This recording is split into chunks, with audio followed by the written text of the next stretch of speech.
Y pues hay muy buenas noticias para nuestros amigos venezolanos. Portugal ha accedido a devolverle a Venezuela nada menos y nada más que 1.500 millones de dólares. Este dinero había sido retenido por el banco Novo Banco.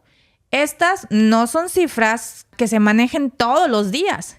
Estamos hablando de una suma que podría financiar más de 5,000 escuelas primarias completamente equipadas, o casi la mitad del costo de construcción del famoso Canal de Panamá. Esta es una cifra astronómica. ¿Pero por qué? ¿Qué llevó a Portugal a retener semejante suma de dinero de Venezuela? ¿Es normal que un banco retenga semejantes sumas? En circunstancias normales, no. Pero cuando hablamos de relaciones internacionales y sanciones, las cosas pueden ponerse grises o color de hormiga, como decimos en México. Durante años, Venezuela ha enfrentado sanciones por parte de potencias mundiales, y aquí radica la clave. Estas sanciones han provocado que múltiples bancos alrededor del mundo se muestren cautelosos o incluso reacios a manejar fondos provenientes de Venezuela. El motivo: temor a represalias o sanciones secundarias por tener negocios con Venezuela. ¿Sabías que Venezuela, a pesar de su reciente crisis, posee las mayores reservas de petróleo probadas del mundo? Sí, incluso muy por encima de naciones como Arabia Saudita. Esta riqueza paradójicamente ha sido tanto una bendición como una maldición. Con el crudo como principal fuente de ingresos, la nación ha visto cómo su economía se ha tornado extremadamente vulnerable a los movimientos del mercado petrolero y, por supuesto, a las sanciones impuestas. Pero regresemos a Portugal. ¿Qué tiene que ver el Novo Banco en todo esto? Bueno, el Novo Banco es un banco portugués creado en 2014 tras la resolución del Banco Espírito. Debe ser como Espíritu Santo. Ajá, ¿no? porque es portugués, Espírito Santo. En un intento de proteger a los depositantes y asegurar la estabilidad del sistema financiero, se separaron los activos tóxicos y se creó una nueva entidad. Y aquí es donde las cosas se complican. Algunos de esos activos eran en efecto fondos venezolanos. ¿Por qué estos fondos eran considerados tóxicos? Bueno, no es que el dinero fuera tóxico, ¿verdad? Sino más bien el contexto en el que se encontraba. Con las sanciones en juego y el temor a represalias, el manejo de estos fondos se volvió un verdadero rompecabezas para el banco. Y mientras Portugal y el Novo Banco hacían este movimiento, ¿qué pasaba en Venezuela? Bueno, la retención de estos fondos provocó tensiones diplomáticas entre ambos países.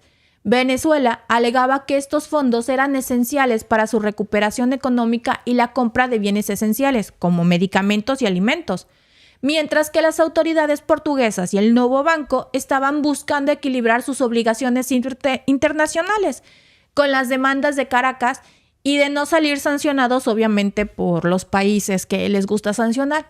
Pero ¿por qué Portugal ha decidido devolver el dinero ahora? Bueno, primero, el escenario global está cambiando.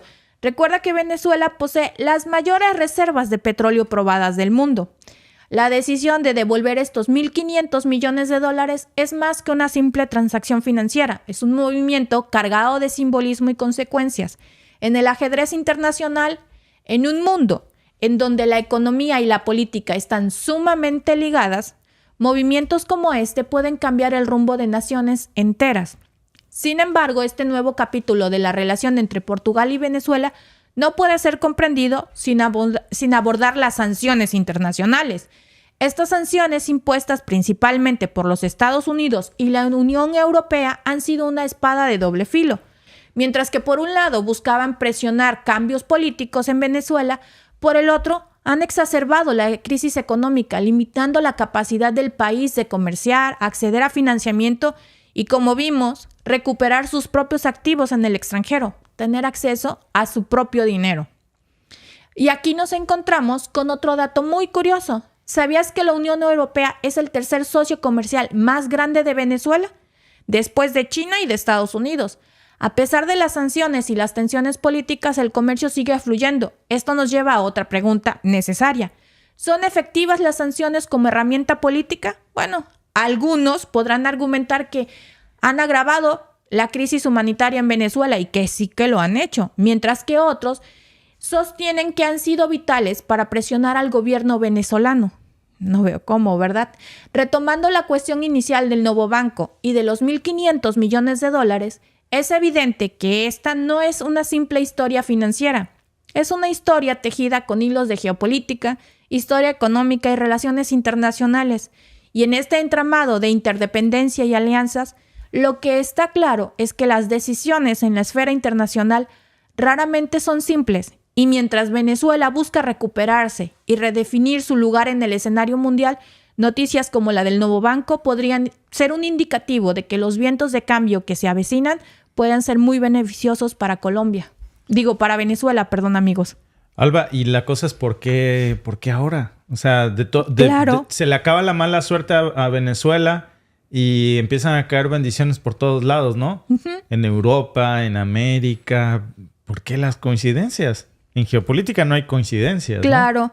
Dice nuestra amiga Jazmín Zambrano, y el empobrecimiento de Venezuela no fue por el bloqueo, corrupción y despilfarro, mala gestión y financiamiento de apoyos internacionales. Todo suma, ¿no? Todo suma, amiga. O sea, fue una cuestión de todo. Y congélale sus activos. Exacto. Bloqueale su oro. Sí. O sea, ciérrale la puerta a todo. O sea, aunque hace negocios con la Unión Europea, con Estados Unidos, no tiene la misma capacidad que tenía antes, porque tienen un montón de bloqueos. Hay muchos países, como por ejemplo Portugal, que obviamente tuvieron miedo y decidieron bloquear. Tú dime qué democracia hay en Arabia Saudita, por ejemplo. Pues ninguna. Digo, no hay, porque pues estamos hablando de un príncipe heredero, ¿no? Meritocracia pura. Más sin embargo, ahí no hay sanciones. Y es un país...